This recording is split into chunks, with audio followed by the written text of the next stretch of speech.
कि हाँ, और एक और कि वो इंद्र की तपस्थली भी है।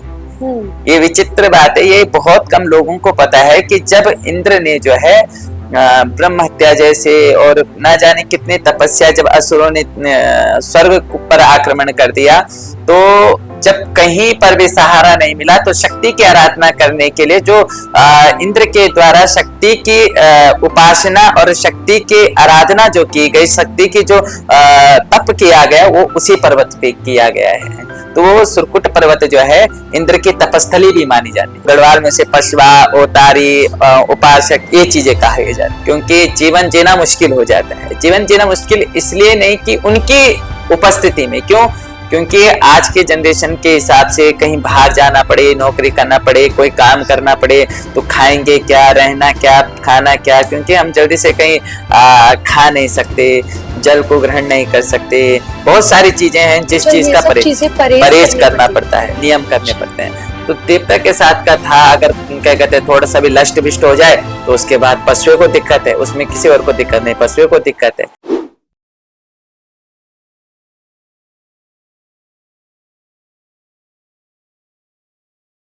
आप सभी दर्शकों को मेरा नमस्कार। मैं तुलसी और आप देख रहे हैं नेशन वन अनस्क्रिप्टेड। उत्तराखंड को देवभूमि कहा जाता है। यहाँ ये भी माना जाता है कि यहाँ पर जो देवी देवता होते हैं वो इंसान के शरीर में साक्षात प्रवेश करते हैं। अब ये बात कितनी सच है, इसी बात को जानने के लिए आज हमारे इस पॉडकास्ट में जो आज हमारे गेस्ट हैं, वैसे तो वो किसी परिचय के मोहताज नहीं है, उनके ऊपर मां सुरकंडा देवी की असीम कृपा बरसती है। मैं बात कर रही हूँ सुरकंडा देवी के डोली उपासक अजय बिरजवान जी की। आचार्य जी, बहुत बहुत स्वागत है आपका नेशन वन अनस्क्रिप्टेड में। साधुवाद, प्रणाम। पहले तो आचार्य जी बताइए, आप कैसे हैं, आपका स्वास्थ्य पानी कैसा है? बस जगदम्बा की कृपा, जैसी भगवती रखना चाहे वैसी कृपा बस। और अभी यहाँ आए, सफर कैसा रहा आपका? बढ़िया रहा। अच्छा। ठीक है, चलिए पहले तो मैं आपसे ये बोलूंगी कि जो हमारे दर्शक है, जो हमें देख रहे हैं, वो उत्तराखंड के जो दर्शक है उन्हें तो पता है माता सुरकंडा भवानी की जो माया है उनको पता है, पर जो उत्तराखंड से बाहर के है ना, उनको आप थोड़ा सा सुरकंडा मैया के बारे में जरूर बताइए। देखिए, भगवती सुरकंडा जो है, माँ सती जो हुई थी, वो यहाँ उत्तराखंड में ही जो है माँ सती ने योग माया से अपने शरीर का देह विलीन किया था, योग में विलीन हो गई थी। भगवान कभी जो है शरीर पूर्ण नहीं होता, भगवान जो है विलीन होता है, तो योग माया में भगवती जो है विलीन हो गई थी।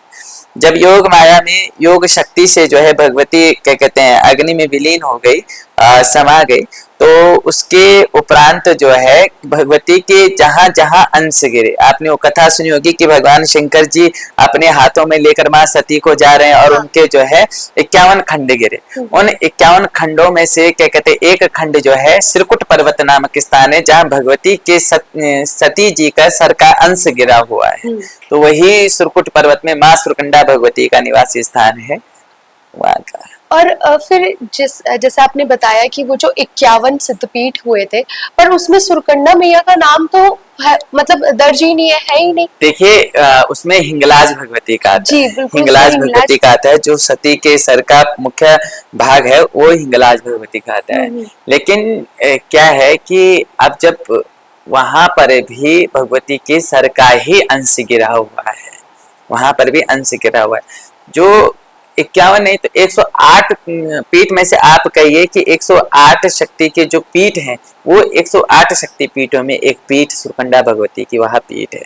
वहाँ जो तीर्थ स्थली है सुरकंडा भगवती, जो सुरकुट पर्वत पर है, ये भगवती ने स्वयं क्या कहते हैं वहां पर बताया, और पांडव जब आए थे उन्होंने भी इस चीज का वहां पर वर्णन किया है कि हाँ, और एक और कि वो इंद्र की तपस्थली भी है।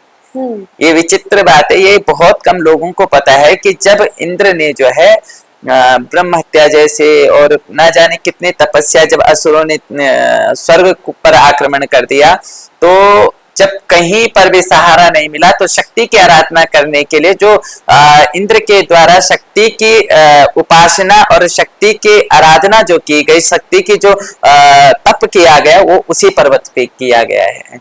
तो वो सुरकुट पर्वत जो है इंद्र की तपस्थली भी मानी जाती है। तो अब जैसे हमने सुना है आप एक डोली उपासक है और इतनी कम उम्र में हम देखते हैं आपको कि आप माता की सेवा में लगे हुए हैं। इन सब की आप मुझे बताइए शुरुआत कैसे हुई थी? देखिए, कोई भी चीज जब हम जन्म लेते हैं तो हमारा सब कुछ लिखा हुआ हो जाता है। कहते हैं ना कि ब्रह्म का लिखा हुआ कोई मिटा नहीं सकता। पूर्व जन्म का प्रारब्ध हम लोग लेके आते हैं। पूर्व जन्म के प्रारब्धों से ही व्यक्ति जो है नेता बनता है, अभिनेता बनता है, योगी बनता है, साधक बनता है। तो वो जो कर्म लेकर आएगा उसी कर्म से वो इस जन्म का, तो अब छोटा सा बच्चा है, उसे क्या पता कि उसे किस फील्ड में जाना है, लेकिन वो चला किस फील्ड में जाता है। तो इसलिए जो लेख है, जो लिख दिया गया है, जो हमारा प्रारब्ध है वो लिख दिया गया है, उसी लिखे हुए से हम लोग जो है आगे पंक्ति में चलना प्रारंभ करते हैं। फिर हम जब क्या कहते हैं, अब मेरी बात रही तो भगवती की ही कृपा है, उत्तराखंड में देवी देवताओं की बहुत कृपा है। तो यहाँ पर उसी प्रकार से कृपा है कि यहाँ पर साक्षात भगवान जो है मतलब अंशावतार में, मतलब अंशावतार मतलब क्या है कि एक चिंगारी के रूप में, स्वरूप में समझिए, एक अंश के मात्र समझिए, एक कण के मात्र समझिए। किसी भी नर के या नारी के शरीर में प्रवेश करके वो लोगों को चेतना करता है, लोगों को जगाता है, लोगों के प्रति अपने प्रति लोगों की भावना बढ़ाता है, लोगों की रक्षा करता है। तो उसे पशुआ या अवतारी कहा जाता है। तो गढ़वाल में से पशुआ, अवतारी, उपासक, ये चीजें कही जाती है।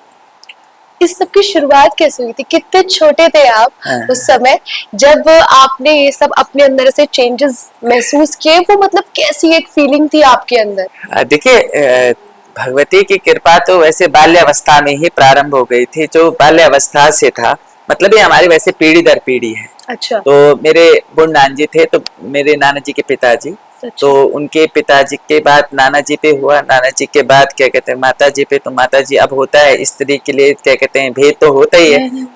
वैसे भी क्या कहते हैं ये जो है, कहते हैं ससुराल में नहीं आनी चाहिए ना माता जी। तो वही जो भेद है माता जी के लिए रखा गया। तो उसने कहीं ना कहीं अपना एक अंश अवतार में भगवती ने जो है एक कृपा पात्र में हमें रखा। तो वो हमारे लिए सौभाग्य की बात रही। तो बाल्यावस्था से ही वैसे प्रारंभ हो गई थी, पर घर वाले जैसे माता जी के लिए नहीं चाहते थे, वैसे हमारे लिए भी नहीं चाहते थे कि ये चीजें हों, क्योंकि जीवन जीना मुश्किल हो जाता है। जीवन जीना मुश्किल इसलिए नहीं कि उनकी उपस्थिति में, क्यों? क्योंकि आज के जनरेशन के हिसाब से कहीं बाहर जाना पड़े, नौकरी करना पड़े, कोई काम करना पड़े, तो खाएंगे क्या, रहना क्या, खाना क्या, क्योंकि हम जल्दी से कहीं खा नहीं सकते, जल को ग्रहण नहीं कर सकते, बहुत सारी चीजें हैं जिस चीज का परहेज करना पड़ता है, नियम करने पड़ते हैं। तो देवता के साथ का था, अगर क्या कहते हैं थोड़ा सा भी लष्ट विष्ट हो जाए तो उसके बाद पशुओं को दिक्कत है, उसमें किसी और को दिक्कत नहीं, पशुओं को दिक्कत है। तो ये चीजें रही हैं, शुरू से रही हैं। तो उस चीज का वर्णन जो है धीरे धीरे धीरे धीरे करके जो है भगवती ने जब लगा कि जहाँ हम रहते थे कि यहाँ तो ये आने नहीं देंगे, तो मेरी रुचि संस्कृत पढ़ने में बहुत ज्यादा थी। तो मैं 12 वर्ष की अवस्था में 2013-14 के मध्य ही जो है यहाँ ऋषिकेश आ गया था। तो संस्कृत पढ़ने की अभिलाषा थी। अभिलाषा के चक्कर में दर्शन महाविद्यालय में गए, वहां पर अध्ययन किया।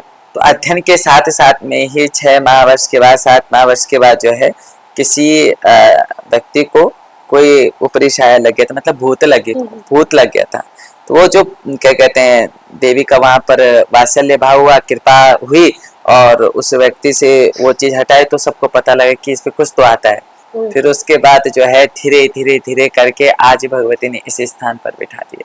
तो वहाँ पे आपको लोगों ने स्वीकार किया कि, या फिर वहाँ पे आपको ऐसा ट्रीटमेंट तो नहीं मिला, जैसे बोलते हैं ना थोड़ा सा अलग ट्रीटमेंट मिलता है जिस बच्चे को ऐसा हो जाता है? नहीं, अलग ट्रीटमेंट तो कुछ नहीं, लेकिन हाँ ये था कि क्या कहते हैं थोड़ी डर जरूर हो गई थी, क्योंकि अच्छा। उस समय पे बहुत से नौरे ऐसे चले थे जिसके कारण से थोड़ा सा डर का भय हो गया था। लोगों को ये हो गया था कि हाँ हम गलत मार्ग पे नहीं जा सकते, अब गलत मार्ग क्यों नहीं जाना है, नहीं तो वहां पता लग जाएगा। तो साथ के जितने थे उन सबको एक चीज पता लग गई थी कि हाँ भैया कृपा का पात्र है। तो फिर उन्होंने उस कृपा के पात्र मात्र को स्वीकार किया, फिर क्या कहते हैं धीरे धीरे करके भगवती ने जैसे जैसे राह दिखाई वैसे वैसे राह पर चलते गए चलते गए चलते गए, और आज क्या कहते हैं भगवती की कृपा से यहाँ पर बैठे। तो मतलब पहले फैमिली नहीं चाहती थी कि आप इस दिशा में जाएं? किसी की नहीं चाहती है। आज थोड़ा सा लोगों के अंदर जागृति भाव आई है, लेकिन एक समय ऐसा था कि किसी की फैमिली नहीं चाहती थी, कोई भी नहीं चाहेगा कि मेरा बच्चा जो है क्या कहते हैं इस अवस्था में, क्योंकि ये होता है कि जब कहीं पर देवता अवतरता है या फिर किसी भी देवता आता है, तो वो क्या है कि घर वालों को थोड़ा सा ऐतराज इसलिए होता है क्योंकि उसका बंधन हो जाता है, और अपने बच्चे का बंधन कौन चाहेगा, कोई नहीं चाहेगा। तो इसलिए वो व्यवस्थाएं उनके चक्कर से और आज के समाज के चक्कर से फिर थोड़ा सा सबको भय हो गया था। पर वो कहते हैं ना कि उसकी मर्जी के बिना एक पत्ता नहीं हिल सकता, उसे जो कराना है वो कराएगी, वो कराएगी। बस वही चीज मेरे साथ घटी। तो हम तो आज भी इस चीज को विश्वास नहीं कर पाते कि कहाँ से क्या और कि ये क्या से और कहाँ पहुंच गए, कहाँ पर है, उसकी शरणागति में है। आज उसको क्या कहते हैं भगवती के उस मतलब स्वरूप के चरणों में बैठ गए। तो कहीं ना कहीं, जबकि सपना एक आर्मी का था, लेकिन क्या कहते हैं इस और अग्रसर कर दिया। तो कहीं ना कहीं लगता है कि आर्मी में जाना चाहते थे आप? हाँ, मैं आर्मी के लिए तैयारी किया था 2019 के मध्य पे। मैंने दौड़ निकाल ली थी, आर्मी की दौड़ निकाल रखी है। लंच डाउन में हमारा क्या कहते हुआ था, फिजिकल मेरा हो चुका था, रिटर्न देने नहीं जा सका। रिटर्न देने इसलिए नहीं जा सका क्योंकि इजाजत नहीं हुई। उसके बाद कुछ चीजें घटित हो गई थी, बीमार पड़ गया, काफी सारी चीजें हो गई, नहीं जाने दिया उसने, तो क्या कहते हैं नहीं गया। पर मैं क्या कहते हैं उस समय मैंने वो किया था, कोशिश की थी, मतलब आपने पूरी जाने की। हाँ।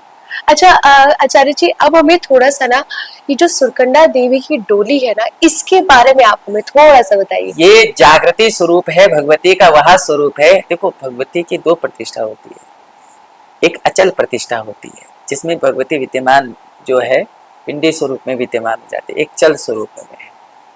भगवती के जो ऊपर स्वरूप है वो अचल स्वरूप है। भगवती वहां पर जो है विद्यमान है, शिला के रूप में विद्यमान है, और वहीं से कृपा बरसा रही है, और वो कृपा के पात्र सभी बन रहे हैं। वहां ऊपर मंदिर जो भी जाता है, सुरकंडा ऊपर मंदिर कोई भी जाता है, तो वहां पर जो है कोई भी अपनी मन्नत मांगता है तो पूर्ण रूप से पूर्ण होती है। ऐसा हमने प्रत्येक उसमें देखा है।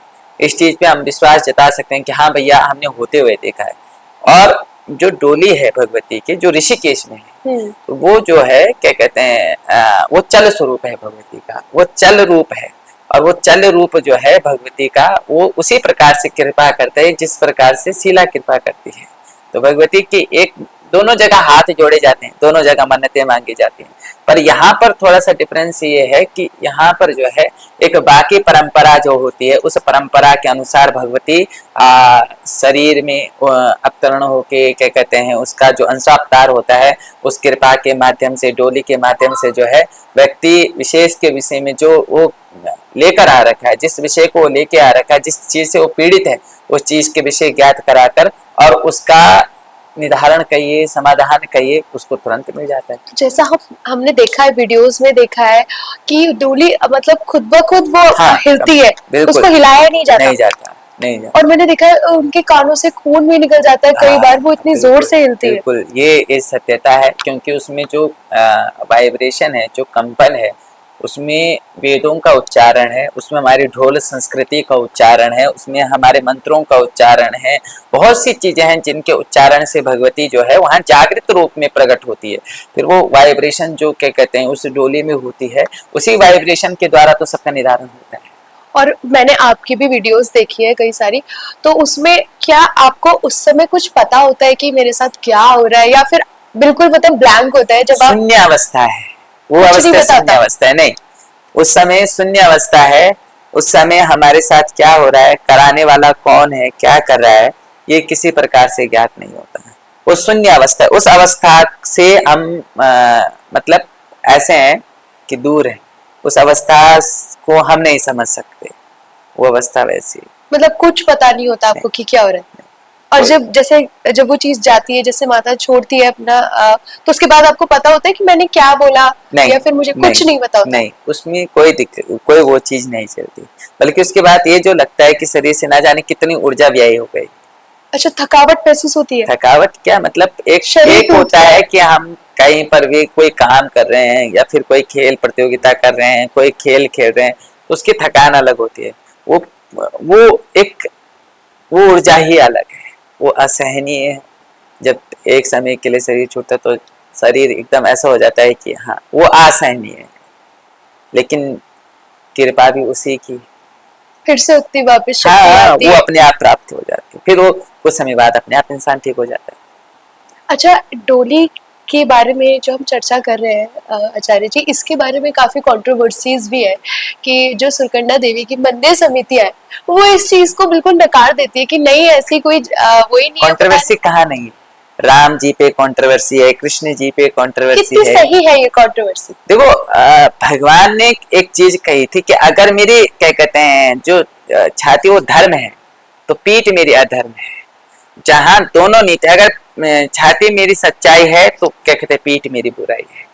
तो देखो मैं एक चीज मानता हूँ कि भगवान जहां होगा वहां नकारात्मक विचार भी होंगे, भगवान के प्रति होंगे। सीता मैया के प्रति नहीं थे क्या? हैं, और क्या कहते हैं सीता मैया के प्रति ना होती तो बात क्या होती? राधा मैया के प्रति नहीं थे क्या? और इसके अलावा वैसे भगवती सुरकंडा के प्रति है। जो देखो मनुष्य है, विचार करेगा, विचार करेगा। देव दानव दोनों क्या कहते हैं शरीर में, एक ही शरीर में प्रविष्ट है। विचार करेगा, सकारात्मक भी सोचेगा। वो क्या कहते हैं खुद को बढ़ते हुए भी देखेगा, लेकिन अपने साथ के किसी दूसरे को बढ़ते हुए देखकर जलन भी खाएगा। तो वो एक विचार है। और रही बात उसकी, देखो उसमें उनकी भी क्या कहते हैं कोई त्रुटि नहीं। देखो वो मतलब आप ये समझिए कि क्योंकि बकायदा मंदिर में बोर्ड लगाया गया है इस चीज का कि सुरकंडा मैया की कोई डोली नहीं होती है। और ये मुझे मतलब एक सवाल बहुत टाइम से मैं सोची थी कि जब आप आएंगे तो आपसे जरूर पूछूंगी ये सवाल। देखिए आज की डेट में बोलिए चाहे पूर्व की उसमें बोलिए, भगवान पे हमेशा ये प्रश्न चिन्ह रहा है, संतों पे प्रश्न चिन्ह रहा है, सनातन पे प्रश्न चिन्ह रहा है, हमेशा से रहा है। रही बात ऊपर की, तो देखो वो उस लेवल के ज्ञाता हैं कि उनको वो कृपा मिली है। जरदारी बोलिए, लेखवार बोलिए, उनको वो कृपा मिली है जिस कृपा का पात्र मैं भी नहीं हूं। क्यों? क्योंकि अनादिकाल से जो शिला वहां पर विद्यमान है, उस शिला की सेवा करना और इस उसमें जो है डोली के रूप में सेवा करना, दोनों में भिन्नता है। डोली स्वरूप में देवी को क्या कहते हैं उजागर करना, ये बाकी परंपरा हो गई।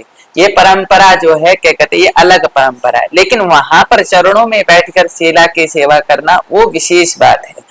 अब वो बातें भी, कई बातों की वजह से वो चीजें हुई हैं।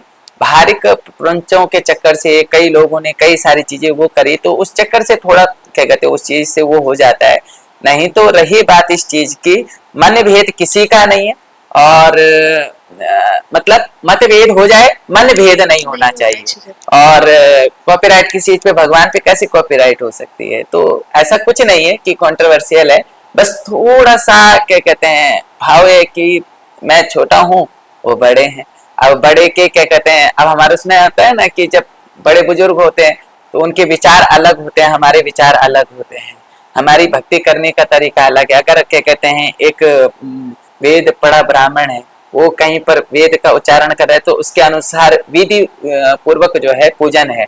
लेकिन एक ऐसा है कि हाँ भैया क्या कहते हैं भगवान भाव का भूखा है, तो भाव से पूजने वाला क्या कहते हैं भक्त अलग है। दोनों में अंतर है। तो वो ज्ञान रूपी है, हम भाव रूपी हैं। वो ज्ञान रूपी हमेशा सर्वोपरि रहा है, वास्तव में रहा है, वो हमेशा सर्वोपरि है। और भाव युक्त जो है, तो मैं ये समझता हूँ कि ठीक है, होना चाहिए। अगर नहीं होती, अगर एक बात मानिए ये भी ना होता तो जिस स्थान की उसकी महिमा कैसे उजागर होती, महात्म्य में कैसे उजागर होता। महात्म्य में उजागर होने के लिए, परमात्मा का होने के लिए उस जगह का मतलब ये कंट्रोवर्शियल होना अनिवार्य है। किसमें नहीं है? आप शास्त्र पढ़िए, माँ भगवती दुर्गा स्वयं जो है असुरों को मारने के लिए जा रही है, अधर्म का नाश करने के लिए जा रही है। ठीक है, वहां पर भी भगवती को पता नहीं क्या क्या बोला जा रहा है कि क्या कहते हैं किन किन शब्दों से भगवती का प्रयोग किया जा रहा है। और फिर भी भगवती वहां पर जो है देखो अधर्म के लिए। लेकिन महात्म्य किससे हुआ कि देवी को किस नाम से जाना जाता है? महिषासुर मर्दिनी, द्रुमलोचन संहारिणी, दैत्य विनाशिनी, किस किस रूप से जाना जाता है? तो वो तभी तो है जब वहां पर उस चीज का गठन हुआ। अगर भगवती महिषासुर को नहीं मारती तो क्या पता था कि वो शक्ति स्वरूपिणी है। अगर भगवती महिषा क्या कहते हैं ध्रुमलोचन को नहीं मारती तो कैसे पता चलता कि क्या कहते हैं ये भगवती ऐसे है। रक्त बीज का संहार नहीं करती तो किस प्रकार से बोला जाता कि हाँ भैया जिसके एक रक्त बूंद से जो है सहस्त्र दाना पैदा हो जाते थे, उस रक्त बीज दैत्य का भी क्या कहते हैं जिसने रक्त पान कर लिया हो, ऐसी भगवती का क्या कहते हैं अनादिकाल से ये चलता आ रहा है। तो अब क्या है? ये तो कलयुग है, ये तो कलयुगी मानव है। ऐसा इस चीज से वो नहीं करना, ये कलयुगी मानव है, चलता है। और सनातन में तो हमेशा ये रहा है। बिल्कुल सही बात है।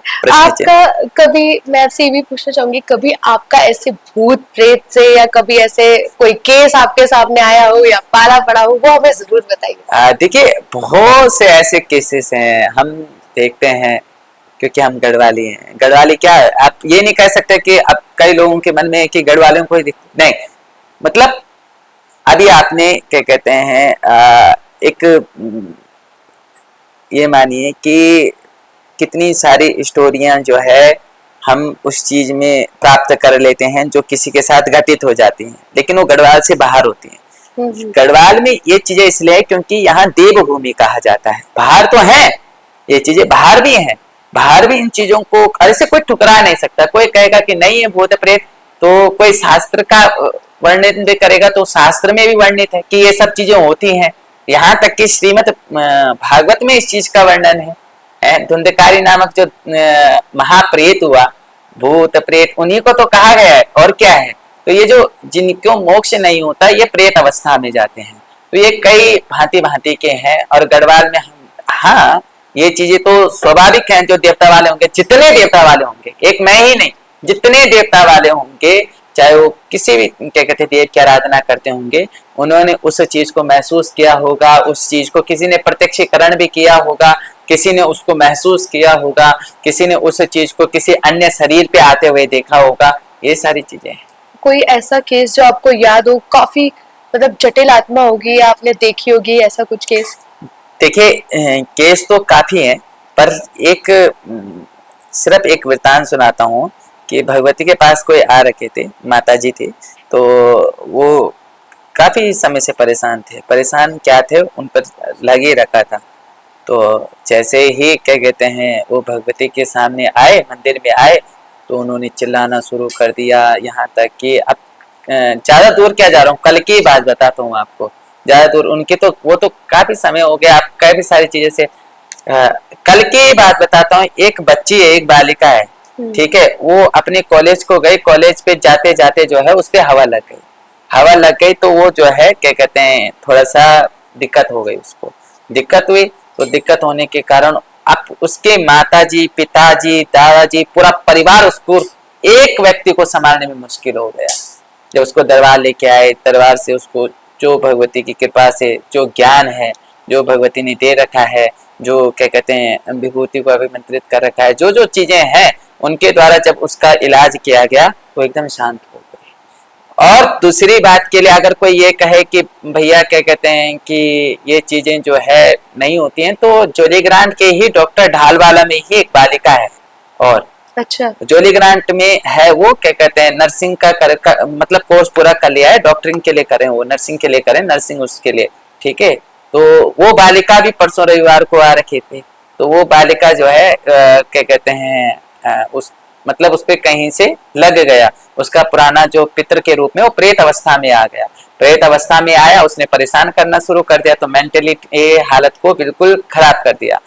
डॉक्टरी दवाई का जहां पर असर नहीं पड़ता वहां पर परमात्मा, क्योंकि डॉक्टर भी यही कहता है लास्ट में, अब परमात्मा के हाथ में छोड़ दीजिए। तो इंसान सारी आस परमात्मा से लगाता है। तो उनकी आस भगवती सुरकंडा थी। जब वो लेकर के आए, जब उस पर तिलक लगाए, तो उसने क्या कहते हैं धागा पहनने से भी मना कर दिया। और क्या कहते हैं मतलब बहुत तीव्रता थी, तेजगी थी उनके शरीर में बहुत ज्यादा। तो जैसे जैसे अभिमंत्रित किया, जैसे जैसे उनको जो है शांत किया, शांत करने के बाद भगवती ने जो जो आदेश किए उस आदेशों का पालन किया गया, और उसके उपरांत तो बिल्कुल ठीक है। अच्छा, और मैं ये भी आपसे पूछना चाहूंगी कि इतना सब कुछ आपने अभी बताया, आजकल हम देख रहे हैं कि हर कोई दरबार लगा रहा है, हर कोई ये बता दे रहा है कि आपको क्या हुआ है, आपको क्या, ये इन्होंने एक बिजनेस बना लिया है। आस्था से हटके लोग अब बिजनेस की तरफ चले जा रहे हैं। ये इस चीज में कितनी सच्चाई है आज के लिए, मैं आपसे बात कर रही दूसरों हूँ। पे टिप्पणी नहीं कर सकता हूँ, तो क्या कहते हैं, मैं एक चीज कहता हूँ कि कर्म का भोग हर किसी को भोगना होगा। जो परमात्मा के अनुसार चलेगा मोक्ष उसी को है। नहीं तो यहाँ पर जो इस प्रकार की क्रिया कर रहा होगा, इस प्रकार के कर्म कर रहा होगा, वो देख रहा है कि मेरे पास दुखी व्यक्ति आ रहा है, क्या उसके मन में ये नहीं आएगा इसने कौन से खटकर्म करे जो ये इतना पीड़ित है, और अगर वो कर्म को वो करने के लिए प्रपंच करके वो उस कर्म को कर रहा है, वो भी उस कर्म को कर रहा है, तो उससे 4 गुना भोगेगा, चाहे मैं ही क्यों ना हूं। अगर हम परमात्मा की शरणागति में हैं, जो परमात्मा के आदेशानुसार चलेंगे तो ही आगे चल सकेंगे। जो अपने निजी स्वार्थ से चलना प्रारंभ जिस दिन कर दिया, उस दिन इंसान का पतन परमात्मा करता है। ठीक है, परमात्मा 2 ही लोगों का पतन बहुत जल्दी कर देता है। एक अहम वाला, जिसके अंदर मैं हूं कि हाँ मैं हूं, मैं ही भगवान हूं, मैं ही सब कुछ, उसका पतन बहुत जल्दी होता है। दूसरा जो दूसरों के प्रति छल करता है, उसका पतन बहुत जल्दी होता है। तो अब जो है, अब मैं किसी को ये नहीं बोल सकता भाई तू सच्चा है तू झूठा है, तू सच्चा है तू झूठा है, किसी पे टिप्पणी नहीं कर सकता। क्या पता उसमें से कोई एक परमात्मा स्वरूप हो। मेरे लिए तो दृष्टि देखी जाए तो हमें तो यही कहा गया कि सब में परमात्मा खोजो। ठीक है, अब क्या पता उनमें से कोई वास्तविकता हो। ठीक है, क्या पता किसी ने सिद्धि कर रखी हो, किसी ने साधना साध रखी हो, उनमें से क्या कहते। तो मैं टिप्पणी तो किसी पे नहीं करता, सब अपनी अपनी जगह ठीक है, पर यह है कि विचार अपने अंदर आना चाहिए। क्या हमारी अंतरात्मा इस चीज की गवाही देती है? अगर अंतरात्मा गवाही दे रही है भैया, तब तो भैया क्या कहते हैं, ये समझिए कि तुम्हारा लेख जो है, तुम्हारा जो भुगतान है वो तुम्हें ऊपर करना पड़ेगा उस पे। अब मैं यहाँ पर टिप्पणी करके होगा क्या, क्या होगा उस चीज से? कुछ भी नहीं होगा। वो अपना कार्य कर रहे होंगे, हम यहाँ पर क्या कहते हैं उनकी विशेष चर्चा और क्या कहते हैं, और वो साथ में शत्रुता भी हो जाएगी, वो अलग कि हमको ऐसा बोल दिया, वो अलग। खैर उस चीज से तो मुझे भय नहीं, पर मुझे एक चीज का है कि जो जैसा करता है उसको वैसा भोगना पड़ता है।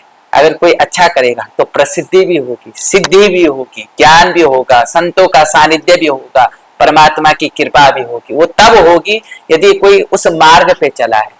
लेकिन अगर कोई क्या कहते हैं मतलब छल कपट दंभ इनके मार्ग पे चलता है, तो भैया वो कहीं ना कहीं उसके अंदर आसुरी प्रवृत्ति आ जाती है, और आसुरी प्रवृत्ति 4 दिन की रहती है, वो ज्यादा समय की नहीं रहती है। 4 दिन की आसुरी प्रवृत्ति इंसान को घेर लेती है। अच्छा आचार्य जी, जो आप दरबार लगाते हैं, वहां पे आपके भक्तजन आते हैं, तो आपने ऋषिकेश को ही क्यों चुना एक ऐसी जगह जहां आपने दरबार लगाने का सोचा कि यहाँ पे लगाया जाए? क्योंकि ऋषिकेश में मैं अध्ययन कर रहा हूँ। मैंने क्या कहा थी, मैं डूब क्षेत्र से हूँ। वास्तविकता में अगर अपना स्थान बताऊं तो मैं डूब क्षेत्र का हूँ। जो कोटेश्वर डैम है, इसे हमें डूब क्षेत्र में विस्थापित किया गया, जो किया गया पथरी में। पथरी से हरिद्वार के बीच की दूरी सिर्फ 30 मिनट का रास्ता है, और मेरा किसी भी हरिद्वार के स्कूल में एडमिशन नहीं हुआ। अच्छा, कृपा होनी तो मैंने क्या कहा, ये संजोग ही तो क्या कहते हैं मुझे दूर लेकर गया। नहीं तो हरिद्वार सिर्फ 30 मिनट का रास्ता हमारे यहाँ से पथरी। अब तो कम हो गया है क्योंकि अब हाईवे बन गया। उस समय तो हाईवे भी नहीं था, जिस समय मैं ऋषिकेश आ गया था उस समय तो ये जो हाईवे गया हरिद्वार में, ये हाईवे भी नहीं था। तो उस समय क्या कहते हैं 45 मिनट लगते थे हरिद्वार आने में। लेकिन हरिद्वार क्या कहते हैं, मेरा किसी भी स्कूल में, चाहे वो गुरुकुल कांगड़ी बोलो या फिर क्या कहते हैं, मैं बहुत से स्कूल में भटका, मेरा कहीं एडमिशन नहीं हुआ। मेरा एडमिशन दर्शन महाविद्यालय में हुआ। वो किसी जानकार नॉन में थे, तो उन्होंने कहा कि आप एक बार वहां पता कीजिए। वहां गए तो वहां मेरा एडमिशन साधारणता से हो गया। मैं क्या कह रहा हूँ, कृपा होनी है ना, उसने अगर आपको घुमाना है तो वो घुमाएगी, वो घुमाएगी, वो ऐसे ऐसे चीजों से घुमाएगी आपको पता ही नहीं चलेगा। उसने मुझे ऋषिकेश में स्थान दिया क्योंकि शायद उसी की कृपा थी।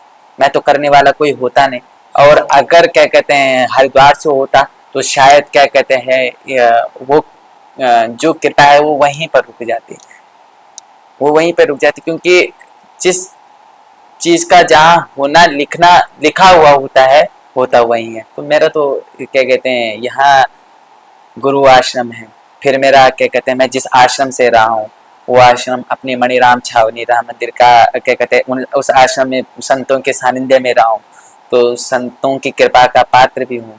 मतलब कृपा क्या, छोटा सा हूँ लेकिन है, मतलब महाराज जी की विशेष कृपा है। तो रखना होगा, उसने सात्विक रखना होगा, तो सात्विक में मुझे ऐसा स्थान मिल गया जहां से मुझे ज्ञान भी मिल गया, जहां से मुझे क्या कहते हैं सात्विकता का ज्ञान भी हो गया। बस वो चलते चलते आज इस स्तर पे। अच्छा, अब जो भक्त होते हैं तो उनको आपके दरबार में आना चाहिए या फिर सुरकंडा देवी के? पहले तो उस स्थान पे जाओ भैया, उस स्थान पे। मैं उसके कृपा पात्र हूँ, मैं उसी स्थान का कृपा पात्र हूँ। मैं क्यों कहूँ कि क्या कहते हैं, मैं क्यों कहूँ मेरे स्थान पे आओ? मैं तो नहीं कहता, मैंने तो आज तक दरबार में ये नहीं कहा कि कहीं पर ये नहीं आप देखने को मिलेगा कि क्या कहते हैं आओ आप लोग अपने बारे में प्रश्न पूछो। नहीं, मेरी एक नीति है, रविवार को डोली उठेगी, भगवती का जो क्या कहते हैं मंडाण है वो लगेगा। भगवती अपनी स्वतः इच्छा से किसी के विषय में अगर बताती है तो वो उसका ध्येय है, उस पर मैं बीच में नहीं बोल सकता। हाँ, क्या कहते हैं मेरा प्राथमिकता है आप उस स्थान की महात्म्य का गुणगान करें जिस स्थान का कृपा पात्र मैं भी हूँ, मैं भी उसी स्थान का कृपा पात्र हूँ। तो पहला वर्णन वहीं का है। और जैसे जैसे आपने भी बताया कि ये चीजें आगे आगे चलती गई, अब आगे का क्या प्लान कर रहे हैं? शादी का प्लान कर रहे हैं या फिर इसी तरीके से अपना जिंदगी यापन करेंगे? अब मैंने क्या कहा, वो लेख है। अब उसने अगर ये कह दिया कि भैया चलो इस मार्ग की ओर, अब ग्रस्त की ओर अग्रसर हो जाओ, तो तब तो ग्रस्त, देखो ग्रस्त मेरे पूर्ण नाना जी भी ग्रस्त थे, नाना जी भी ग्रस्त थे, वो भी ग्रस्त थे। हाँ, हालांकि जिनसे मैं दीक्षित हूँ क्या कहते हैं वो संत है, लेकिन अब जैसा वो कहेगी वैसा ही निर्णय होगा। फिर भी आपकी मनो इच्छा क्या है? देखो मेरी मनो इच्छा ये है कि तेरी कृपा का पात्र रहूं और कृपा के पात्र से जो अच्छा है, जो तेरे समीप जोड़ के रखे, जो तुझसे दूर ना कराए, वो चीज मेरे लिए करना। बस मेरे को वो चीज है कि तेरे से दूर नहीं होना, क्योंकि एक ऐसी अवस्था से उठना और एक ऐसी पीड़ित अवस्था को झेलना, उसके बाद उस पीड़ित अवस्था के बाद एक कृपा का पात्र होना, तो भैया मेरा तो सब कुछ ही वो है, मेरी तो सब कुछ ही वो है। इंसान बदल जाएगा। आज देखो शायद मेरे परिवार को ये बात बुरी भी लगती होगी, पर मैं कहता हूं आज कोई भी माँ है, जब माँ शरीर छोड़ती क्या बच्चा उसके साथ जाता है? पिता शरीर छोड़ बच्चा जाएगा? बच्चा क्या कहते हैं उसके अपने परिवार में कोई उसका शरीर, क्या वो जाएगा? क्या ये प्रेम है? प्रेम तो वो है ना कि क्या कहते हैं जो यहाँ से छोटे से जिसने हाथ पकड़ा और अंतिम समय तक जो साथ दे दे, जो तुम्हारे यहाँ भी साथ है और वहां भी साथ है। वो वास्तविकता प्रेम तो उस चीज का है। अब इस चीज में हम ढूंढने लगे कि क्या कहते हैं जो यहाँ का है ये प्रेम सिर्फ वहीं तक का है जहां तक का जीवन प्रारंभ हुआ और जीवन के अंत तक का, बस यहीं तक का प्रेम है, वो खत्म हो जाएगा। उन्होंने अलग घर जाना है, मैंने अलग घर जाना है। ये क्या कहते हैं किराए का है, इनका उनका भी किराए का है, मेरा भी किराए का है, लेकिन उन्होंने अलग घर चले जाना है, मैंने। तब कौन से, तब तो मेरे कोई और माँ बाप होंगे, कोई और भाई बहन होंगे, कोई और परिवार होगा, कोई और क्या कहते हैं किसी और स्वरूप में मैं वो हूँगा। लेकिन जो है वास्तविकता है वो है, उसने जो कृपा का पात्र बनाया, तो वास्तविकता प्रेम उससे है। तो अब जैसा वो कहे ग्रस्त में चलो, तो भैया ग्रस्त की ओर। आप जिसको ये कह देंगे कि भैया ये राजीनामा इससे रखो, स्वतः से उस चीज में सर झुका करके जो आदेश वो करे स्वीकार करेंगे। ठीक है। अच्छा आचार्य जी, ये सब बातें तो रही, उत्तराखंड में ऐसी बहुत सारी जगह है जो रहस्यमय, उनमें से एक जगह है खेट पर्वत। हाँ, और खेट पर्वत के बारे में मैं चाहूंगी कि आप हमें थोड़ा सा और बताएं। मैं आपको एक चीज और बताता हूँ, क्योंकि खेट पर्वत का विश्लेषण हुआ तो सब जगह वहां की जागृति बहुत ज्यादा है कि वहां पर ये स्थान, वहां पर ये चीजें क्या कहते हैं विचित्र चीजें। मैं आपको और भी स्थान बताता हूँ। अल्मोड़ा में मैं गया था, कसार देवी मंदिर है। आप कभी कसार देवी मंदिर जाइए, वहां पर क्या कहते हैं कि जो पत्थर है वो उस पे साइंटिस्ट ने जब वहां पर विश्लेषण किया तो उन्होंने पाया कि ये मैग्नेटिक स्टोन है जो अपनी ओर आकर्षित करता है। और वास्तव में वहां पर जब आप जाएंगे तो आप वहां पर थोड़ा ध्यान लगाएंगे तो वहां पर ध्यान स्थली है। तो वो ना इस ब्रह्मांड से लेकर उस ब्रह्मांड तक खींचने की पावर रखता है। ऐसे ही खेंड पर्वत है, खेंड पर्वत में स्वर्ग की अप्सराओं का अवतरण होता है। वहां पर स्वर्ग की उत्तराखंड और हिमाचल दो जगह, क्योंकि हिमाचल भी उत्तराखंड से जुड़ा हुआ है, ठीक है, दोनों अलग नहीं है, दोनों एक ही है, लेकिन यह है कि हमने अलग अलग राज्य बनाए लेकिन दोनों एक ही हैं। उत्तराखंड और हिमाचल में कई ऐसे स्थान मिलेंगे जहां पर खेत पर्वत जैसी अप्सराएं स्वतः अवतरण आता है, जहां पर जित बरुआ जैसों को क्या कहते हैं अप्सराएं हर लेती हैं, जहां पर धन सिंह देवता जैसों को क्या कहते हैं अप्सराएं हर लेती हैं। तो यहाँ पर जो है वास्तव में ये चीजें हुई और ऐसी अप्सराएं जिनका आप प्रत्यक्षीकरण भी कर सकते हो।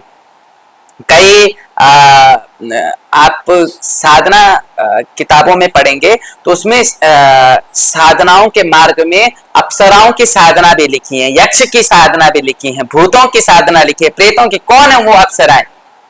वहां पर बाहरिक जो दक्षिणायन में है, दक्षिण की ओर से जो साधना की जाएगी वो अप्सराएं यहीं से होकर वहां जाएंगी और उसी कृपा का पात्र बनाएंगे। लेकिन हमें तो उस कृपा का पात्र का ही पर्वत मिल रखा है जिस पर्वत में वो विराजती हैं।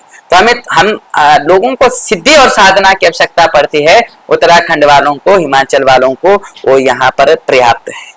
क्या कहानी है सर खेट पर्वत की? खेट पर्वत ऐसा माना जाता है उर्वशी रंभा जैसी जो है अप्सराएं वहां पर आती हैं। वहां पर भराड़ी माता का मंदिर है, तो वहां पर क्या है, जिस समय पे कहते हैं कि धान की कटाई होती है तो वहां पर एक खेत है जो उनके लिए छोड़ा गया है और रात के समय पे वहां पर जो है क्या कहते हैं एक ओखली है, उल्टी ओखली है, वो उल्टी है वो ओखली, उल्टी ओखली में धान कोटा जाता है। उल्टी ओखली में हाँ धान कोटा जाता है। और जब कोई क्या कहते हैं वो धान कौन कोटता है किसी को पता नहीं चला आज तक।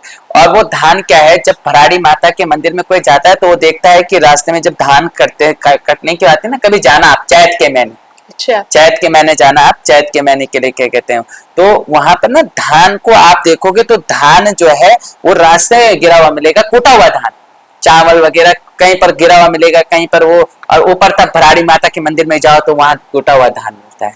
वहां की मान्यता ही कुछ और है। वहां पर जो अखरोट के पेड़ है, आप उन अखरोट को जो है वहां पर खा लिया तो वो वहां पर क्या कहते हैं अच्छे लगेंगे, लेकिन घर आएंगे खराब हो जाएंगे, खराब हो जाएंगे। वास्तविकता है, हुआ है ये हुआ है। तो ये चीजें उत्तराखंड में बहुत साधारणता से है। यहाँ एक से बढ़कर एक है, भगवती सुरकंडा विराजती है, यहाँ खेंड पर्वत विराजता है, यहाँ न्याय का देवता गोलू विराजता है, गोलू देवता विराजता है। यहाँ पर जो है क्या कहते हैं भैरव की उपासना बाहरी के लोग जो है वो करते हैं। तो यहाँ पर तो भैरव साक्षात है, यहाँ भैरव की उपासना करने वाले भैरव के अवतारी आपको बहुत मिल जाएंगे, नरसिंह के अवतारी बहुत मिल जाएंगे। यहाँ पर जो है ध्यानियों के रखवाले, मतलब इंसान के रखवाले देवता है यहाँ पर वास्तव में है। यहाँ देवतुल्य मानुष है, जिसका उत्तराखंड में जन्म है वो देवतुल्य मानुष है, ऐसा उसको मानना चाहिए। क्योंकि उसकी रक्षा के लिए उसका जो इष्ट होगा, उसका जो कुल होगा, उसमें जो उग्र देवता होंगे वो उसकी रक्षा के लिए हमेशा खड़े हैं। ये वास्तविकता है। अच्छा आचार्य जी, ये जो चावल देखने की परंपरा है ना, ये उत्तराखंड में बहुत पहले से चली आ रही है। हाँ, अनादि हमारे उससे क्या है, भगवान श्री कृष्ण ने सुदामा के चावल देखकर बता दिया था कि ये क्या कहते हैं किस परेशानी से आ रखा है, एक मुट्ठी खाए और क्या कहते हैं एक लोक दे दिया। तो ये परंपरा आज से थोड़ी ना है, कृष्ण भगवान की परंपराओं से हम लोग चलते आ रहे हैं, हम कृष्ण भगवान के युगों से चलते आ रहे हैं। तो ये भगवान ने 3 मुट्ठी चावल में देख लिया था कि यहाँ पर जो है सुशीला भाभी ने हमारे लिए भेजा है, तो इन चावलों में भेजा क्या है, तो उसमें संदेश भेज रखा था कि भगवान वैसे तो 1 महीने में जो है 2 एकादशी होती है, कृष्ण पक्ष और शुक्ल पक्ष की, लेकिन मेरे यहाँ जो है नित्य एकादशी हुए, तो मेरे यहाँ तो रोज एकादशी है, क्योंकि क्या कहते खाने को अन्न है नहीं। तो भगवान ने उस भाव को देखा, भगवान ने कहा ठीक है, रोज चावल को ग्रहण किया तो एक लोक समा दिया। तो ये परंपरा तो अनादिकाल से, आज की थोड़ी ना, ये अनादिकाल की परंपरा है। एक मुट्ठी चावल पे आज लोगों ने पैसे को महत्व दे दिया, धन को महत्व दे दिया। पहले जो महत्व होता था वो अन्न का होता था। पहले गांव के लोग भी, भगवती सुरकंडा कैसे आ रखी है, ये भी तो कंडे पे आ रखी है। कौन लेके आया? आनंद सिंह जरदारी लेके आए। कैसे लेके आए कि गांव में जो चीजें होती थी ना, उसको देने के लिए जाना पड़ता था देहरादून, और वहां से जो क्या कहते हैं घर की आवश्यकताएं, साबुन सरफ वगैरह लेने के लिए जो है बाजार के लिए तो पैसा नहीं होता था उस समय सामान के आदान प्रदान से जो सामान मिलता था। तो वहाँ यहाँ अन्न दे दिया, ककड़ियां होती थी, बहुत सारी चीजें जो हमारे उत्तराखंड में होती थी, कोदो झंगोरू बहुत सारे, तो वो चीजें वहां प्रदान करके वो अपने क्या कहते हैं उस कंडी में लेकर आते थे। तो आते आते भगवती जो है वृद्ध अवस्था में वृद्ध रूप में बैठ गई। भगवती ने कहा कि औरों को कहा कि भैया कहाँ जा रहे हो, तो उन्होंने कहा वहां जा रहे, तो उन्होंने कहा सुरकुट पर्वत है वहां मुझे छोड़ दो, कदुखाल के ऊपर है जो। उसने कहा कि बुढ़िया हमारे बस में नहीं, बाहर है। तो आदू नाम के आनंद सिंह जरदारी नाम के जो थे, उन्होंने जो है क्या कहते हैं वो जा रहे थे, तो उन्होंने विचार किया। जब उनको माता जी ने कहा कि भैया क्या कहते हैं मुझे ले चलो, तो उन्होंने विचार किया अगर मैं नहीं लेके जाता हूँ और ये वृद्ध माता है, अगर ये क्या कहते हैं इनका शरीर छूट गया तो पाप लगेगा। तो उन्होंने अपनी कंडी में बिठा दिया और वहां लेकर गए। तो यही तो परंपरा। यहाँ देवता इंसान के साथ किस रूप में आ जाए ये किसी को ज्ञात नहीं है, बस ये मानने की बात है कौन किस भाव से पूजता है। यहाँ भाव का भगवान है, अन्यत्र। तो चावल जब देखते हैं तो उसमें मतलब आपको क्या दिखाई देता है? मतलब ये पता लग जाता है कि या फिर अंदर अंतर मन से कोई आत्मा आवाज देती है कि ये इस चीज के लिए पूछने आए हैं या इस चीज के लिए बताना है? वो आंतरिक परमात्मा है। फिर टोली जहाँ विराजती है तो वो जीवा के स्वरूप में हमारे उसमें कहते हैं कि जीवा भाग दे, मतलब क्या कहते हैं जीवा में जो है अपनी वाणी दे, तो क्या कहते हैं सौभाग, जीवा भाग दे सौभाग हाथ दे। तो जीवा में क्या कहते हैं भगवती का वास होता है। मैं आपको वो चीजें बता रहा हूँ जो चीजें मैंने महसूस की हैं। लेकिन जिस समय पे कोई परेशान व्यक्ति आता है तो जीवा में वो सरस्वती विद्यमान होती है जो क्या कहते हैं उस समय पे उसके विषय का देख कर आ करके बताएगी कि हाँ ये चीज का ये परेशान है। मतलब को अपनी आंखों से नहीं दिखता है उसको? नहीं, आपको साधारण चावल दिखते हैं। वो चावल है हमारे लिए, तो वो चावल है, लेकिन परमात्मा के लिए उसका क्या कहते हैं वो दिक्कत है, वो परेशानी है। परमात्मा के लिए उसके भाव है, भाव तो भगवान है। जो जैसा चावल लेके आता है वहां एक बड़ी दिक्कत होती है, कई लोग कहते हैं नंबर नहीं आ पाता है, तो वहां पर भाव क्या है। जो ये घर से लेके आता है कि पता नहीं आता है कि नहीं आता, चलो चलते हैं देख ही लेते हैं एक बार चल के क्या पता आ जाए, तो वहां पर वो भाव का भगवान है भैया। वहां पर तुम ये लेके आओगे कि नहीं मेरा परमात्मा मुझे देखेगा, मेरी ओर देखेगा। जब आप पीड़ित हो तो क्यों नहीं आपका परमात्मा आपको देखेगा, बिल्कुल देखेगा, बस भाव से। अच्छा, मतलब ये सब चीजें बिल्कुल सही होती है। हाँ। और एक और चीज है, मैं आपसे ये भी पूछना चाहूंगी, जो धारी देवी है, कहा जाता है कि जैसे जैसे पहर बीतते जाते हैं उनका रूप बदलता जाता है। त्रिरूप में है भगवती, उनके बारे में आप हमें थोड़ा सा बताइए। बाल्य अवस्था है, यौवन अवस्था है, और उसके बाद वृद्ध अवस्था है। वृद्ध अवस्था आती है। देखो यहाँ ना ये नहीं बोल सकते हम कि यहाँ पर क्या चमत्कार क्या हो जाए, यहाँ पर बहुत साधारणता से है भगवती का जिस स्वरूप में क्या कहते हैं। आपने कभी महसूस किया है? आपने देखा? बिल्कुल, हम जब धारी देवी के दर्शन हमने महसूस किए हैं, देवी को देखा है, उस स्वरूप में देखा है। आप तीनों फोटो को लेकर देखो, बिल्कुल महसूस करेंगे, बिल्कुल महसूस करेंगे। लेकिन महसूस तब करेंगे जब भाव है, अंदर भाव है। आपके हमारे लिए ये कंप्यूटर एक डब्बा है, लेकिन आपके लिए ये कंप्यूटर ये आपका रोजी का साधन है, तो आपके लिए तो ये कंप्यूटर जो है परमात्मा से कम नहीं है। आप इसकी देख रेख करने के लिए देखें कहीं कॉकरोच ना घुस जाए, कहीं कोई वायर ना कट जाए, आप इसकी बड़ी केयर करेंगे। शायद जाते समय आप इसको ढक देंगे, क्योंकि आपके भाव इससे जुड़ रखे हैं, आपकी रोजी रोटी इससे जुड़ रखी है। आपके साथ में जो है क्या कहते हैं आपके ये है कि भैया ये नहीं खराब होना चाहिए। ऐसे परमात्मा है, परमात्मा में जिस स्वरूप में आप दर्शन करोगे, दूसरों के लिए हो सकता है वो क्या कहते हैं मूर्त पत्थर स्वरूप हो, लेकिन भाव वाले व्यक्ति के लिए, पूजने वाले व्यक्ति के लिए वो जो है परमात्मा का स्वरूप, भाव से हो। तो आपने भी महसूस किया है वो चीज? हाँ बिल्कुल बिल्कुल। ऐसे मैं बोलता रहा हूँ, ऐसे आप कितने मैं जागेश्वर धाम गया हूँ, बाबा केदार में जो महसूस किया, बाबा केदार आज तो पर्यटन क्षेत्र बन गया। दुख का विषय सबसे बड़ा मेरा यही है कि तीर्थ क्षेत्र को पर्यटन क्षेत्र बना दिया। चलो अपना भैया जिसका राज है उसके राज में हम लोग क्या कहते हैं विराजमान है। जो राजा है वो जैसा करेगा वैसा क्या कहते हैं हम लोगों को रहना पड़ेगा।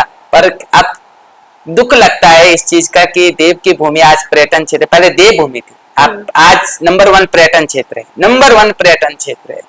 तो आप क्या कहना चाहोगे कि क्या कहते हैं पर्यटन क्षेत्र है ये यहाँ पर्यटन के लिए आया जा रहा है, जहाँ गंगा विराजती है, गंगा शोभती है, मस्तक मस्तक शिव मस्तक मस्तक गंगा शोभे, जहाँ शिव के मस्तक में गंगा शोभती है, जहाँ बाबा केदार हिमालय की गोद में विराजते हैं, जहाँ भगवान की ससुरारी है। बाबा क्या कहते हैं अपने हरियाणा कुरुक्षेत्र को छोड़कर एकांतिक के लिए बाबा बद्री के लिए आगमन हुए थे कि चलो नर नारायण के रूप में यहाँ पर विद्यमान हो जाओ, यहाँ पर सिर्फ भक्त आएगा, सिर्फ भक्त आएगा और अन्यत्र कोई नहीं आएगा। लेकिन आज भक्त नहीं जाता, आज भक्त नहीं जाता, आज पर्यटक जाता है, आज पर्यटक जाता है, आज पर्यटक जाते हैं, बस यही बात है। तो ये मतलब ऐसा आप मानते हैं कि ऐसा नहीं होना चाहिए, जैसे पर्यटन का एक वो नहीं बनाना चाहिए था? पर्यटन का देखो, ये पर्यटन का क्षेत्र नहीं है। पर्यटन का क्षेत्र ये आपका स्विट्जरलैंड है, मसूरी है, ये अलग अलग इनको बनाओ ना, इन पे चल नहीं रही है। मनाली हो गया, ये इनको बनाओ, ये बाहर बनाओ, लेकिन देवभूमि को मत बनाओ, इन क्षेत्रों को बनाओ। यहाँ क्या पर्यटन बनाओगे आप? यहाँ पर बाहर से लोग आते हैं, वो ऐसी जगहों पर मतलब शराब का सेवन कर लेते हैं। शराब क्या, अभी गंगा जी में आप देखो जरा, क्या कहते हैं, आपको अभी श्रावण का मास लगेगा, माघ का मास लगेगा, बीच में गर्मी आएंगे तो हुक्का लगा कर वो गंगा जी के बीच में हुक्का पी रहे हैं, गंगा जी के बीच में लगा रखा है हुक्का, और वो हुक्का पी रहे हैं। कौन बोलने वाला है? क्यों बोलेगा कोई? दवा के पैसा आ रहा है पर्यटन क्षेत्र में। मैं तो क्या कहते हैं, देखो भैया, महात्मा का चेला हूँ, परमात्मा कृपा पात्र हूँ, तो मैं तो इस चीज पर्यटन से आ रहा है, हो सकता है आम जनता का जो है उससे भला हो रहा हो, तो क्या कहते हैं शायद इसलिए नहीं कह पा रहा हूँ, पर मेरी दृष्टि से तो भैया अगर आप भला सही है आपकी दृष्टि में? मैं क्या कह रहा हूँ, ये भला ही विनाश का कारण बनेगा, यही भला विनाश का कारण बनेगा। पहले क्या यहाँ पर क्या कहते हैं पोल्यूशन था, आज यहाँ पर क्या पोल्यूशन की संख्या है। लोग बाहर से आकर जो मर्जी वो कर रहे हैं यहाँ पर, ठीक है, जो हमने कभी देखा नहीं वो आज देखने को मिलेगा। खत्म हो जाएगा एक दिन, परमात्मा यहाँ से रूठ के चला जाएगा, जाएगा कहाँ? जाएगा कहाँ? लिखा हुआ है शास्त्र में, साफ लिखा हुआ है कि भक्ति माता ने कहा था कि मैं एक समय ऐसा आएगा कि मैं यहाँ से उठकर विदेश को चली जाऊंगा, और वो सत्यता होते हुए दिख रहा है। क्या सत्यता है? विदेश के लोग हमारा कल्चर अपना रहे हैं, वो लोग हरे राम हरे कृष्ण का जप रहे हैं। भगवती सुरकंडा मेरे क्या कहते लिस्ट में अगर नहीं भी तो है तो 50 से 60 मेरे ऐसे भारी भक्त हैं जो विदेश में रह करके भगवती सुरकंडा का नित्य प्रतिदिन 3 से 4 माला करते ही करते हैं, सुबह 3 और शाम को 3, वो 3 से 3 माला जो है उस करते करते, और जिस दिन क्या कहते हैं त्योहार होते उस दिन वो कम से कम 11 कोई पूरे दिन भर बैठा हुआ है, और तब वीडियो में भेजते हैं कि क्या कहते हैं गुरुजी हमने जो है आज पूरे दिन भर जप किया, ग्रहण काल यहाँ लगा हुआ है, वो वहां जप कर रहे हैं कि गुरुजी हम यहाँ जप कर रहे हैं और हमने जो है इतने समय तक क्या कहते हैं इतना जप किया ना किया उनके मन से, लेकिन भाव तो आ गए उनके अंदर।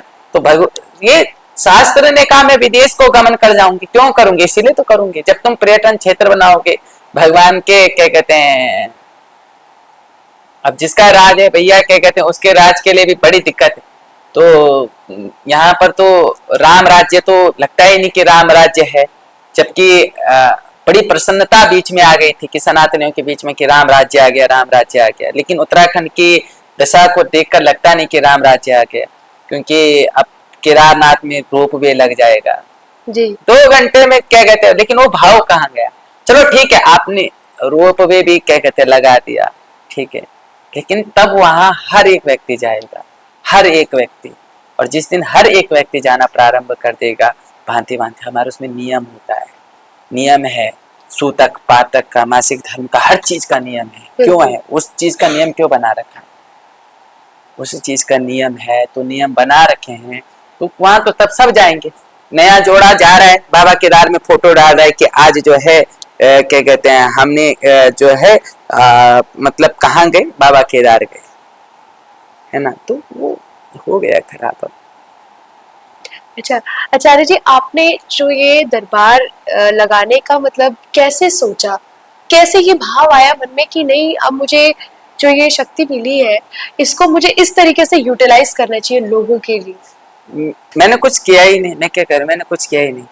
सारणी बेटी जो आई वे तो बोलना है, अगर उसने बोल दिया, मैंने क्या किया, मैं तो चुपचाप से क्या कहते हैं अपना बैठा हूँ, अपना वो कर रहा हूँ, ठीक है ना। जैसे उसकी कृपा होगी, उसने कहा कि भैया क्या कहते हैं ये व्यक्ति इसलिए परेशान है, इसका ऐसा ऐसा है, तो उसमें मेरा क्या, मैं तो सिर्फ एक शरीर हूँ। आज मैं चला जाऊंगा, मेरी जगह पे कोई दूसरा बाकी आएगा, आएगा पक्का आएगा। जब तक यहाँ भगवान है उत्तराखंड में, जब तक के लिए परमात्मा की कृपा है, आएगा, बाकी आते रहेंगे, नए बाकी आते रहेंगे, बिल्कुल आते रहेंगे। मैं तो सिर्फ, मैंने क्या कहा, मैं एक सिर्फ माध्यम हूँ, जो कि एक प्रकार से ये समझिए कि सिर्फ ना के बराबर का हूँ। शरीर छूटेगा, कल दूसरे को पकड़ लेगी, ठीक है, लेकिन कृपा का पात्र हूँ, इस चीज की मुझे संतुष्टि रहती है कि मैं इसकी कृपा का पात्र हूँ। दूसरे का भला हो रहा है, वो मेरी प्रसन्नता है कि भाई भगवती, और वह माने ना माने, मुझे उससे कोई वही नहीं होता, बस इतना है। अच्छा आचार्य जी, इसको पॉडकास्ट को अब हम सबअप करते हैं। बहुत अच्छी बातचीत रही आपके साथ। एक चीज मैं आपसे ये कहना चाहूंगी कि हमारे दर्शकों को आप ये जरूर अपनी तरफ से क्या संदेश देना चाहेंगे, युवाओं को, जितनी भी महिलाएं हैं उनको आप अपनी ओर से क्या संदेश देना चाहेंगे? देखो, मैं ये चाहता हूं कि जीवन में ना, अगर जिंदगी, क्योंकि संयोग से जिंदगी मिलती है और संयोग से जिंदगी चलती है, संयोग से जिंदगी मिलती है और सहयोग से जो है जिंदगी चलती है। जो ये सहयोग है, ये इस प्रकार से नहीं कि आप किसी को दान करो या दक्षिणा दो या इस चीज से नहीं। सहयोग क्या है कि मतलब कहीं पर भी किसी को कहीं से भी आपकी आवश्यकता, आप तत्पर खड़े हो जाओ, वो सबसे बड़ी सेवा है। क्योंकि आजकल ना सबसे बड़ी कमी पता है किस चीज में है? इंसान का इंसान होना बड़ी कमी हो गई है। यहाँ ईर्षा एक दूसरे को देखकर हो गई है, लेकिन इंसान बचा नहीं है, उसके अंदर वो भावना नहीं, इंसानात्मक जो भावना होती है वो खत्म हो चुकी है। वो भावना होनी चाहिए। इंसान बनो, इंसान बनो। इंसान बनने के लिए क्या है कि परमात्मा को वहां मत खोजो, उस तत्व तक के लिए खोजने के लिए आपको संतों को सहस्त्र वर्ष लगे। आपके पास 100 वर्ष भी नहीं है, 100 वर्ष में से तो 50 वर्ष आप सो जाते, 50 वर्ष सोते हो। अगर देखा जाए, रात्रि क्या कहते हैं 24 घंटे होते हैं, 24 घंटे में से 12 घंटे आप सोते हो, 12 घंटे आप जागते हो, तो 100 साल के आप क्या, तो 50 वर्ष आप जीते हो। साल सीधी बात है, 50 वर्ष तो वैसे ही एक मरना होता है जो शरीर छूटने के बाद, एक होता है जो निंद्रा में आ जाता है। तो 50 वर्ष की आयु पता नहीं कब गुजर जाएगी। उसमें सहयोग करो, एक दूसरे के प्रति भावना लाओ, एक दूसरे के प्रति परमात्मा खोजना प्रारंभ करो। छोड़ो द्वेष, द्वेष क्यों रखना, एक प्रेम भावना लेके आओ, सद्भावना लेके आओ। एक दूसरे के प्रति जो है वही सच्चा साधक होगा, वही परमात्मा का कृपा का पात्र होगा, जिसके अंदर भावना जुड़ी होगी, जिसके अंदर भाव जुड़ा होगा। तो अपने अंदर भाव लेके आओ हर एक चीज के लिए, पत्थर के लिए भी और इंसान के लिए भी। वह पत्थर जिसे आप देव रूप में पूजते हो, जो शिला रूप में विद्यमान होकर प्रतिष्ठित होकर भगवान बन जाती है, लेकिन क्या कहते हैं वह इंसान जो क्या कहते हैं रक्त से सींचा हुआ है, मांस से सींचा हुआ है, उसके प्रति भी भावना लानी जरूरी है। दोनों के प्रति जिस दिन भावना आ गई, वो इंसान वास्तविकता साधक होगा, वो इंसान होगा। बहुत बहुत शुक्रिया आचार्य जी, आपका हमारे शो में आए। तो ये थे हमारे साथ आचार्य डोली उपासक अजय बिलजवान जी, जिनसे आज हमने ढेर सारी बातें करी। और मुझे लगता है जो सवाल मैंने आप लोगों के लिए शुरू में छोड़ा था कि क्या सच में देवी देवता इंसानी शरीर में वास करते हैं या नहीं, इसका जवाब आपको हमारे इस पॉडकास्ट के थ्रू मिल गया होगा। याद रखिए, उन्होंने कहा है कि इंसान को इंसान बनना बहुत जरूरी है। अगली बार फिर मुलाकात होगी एक नई पर्सनालिटी के साथ। तब तक देखते रहिए नेशन वन अनस्क्रिप्टेड।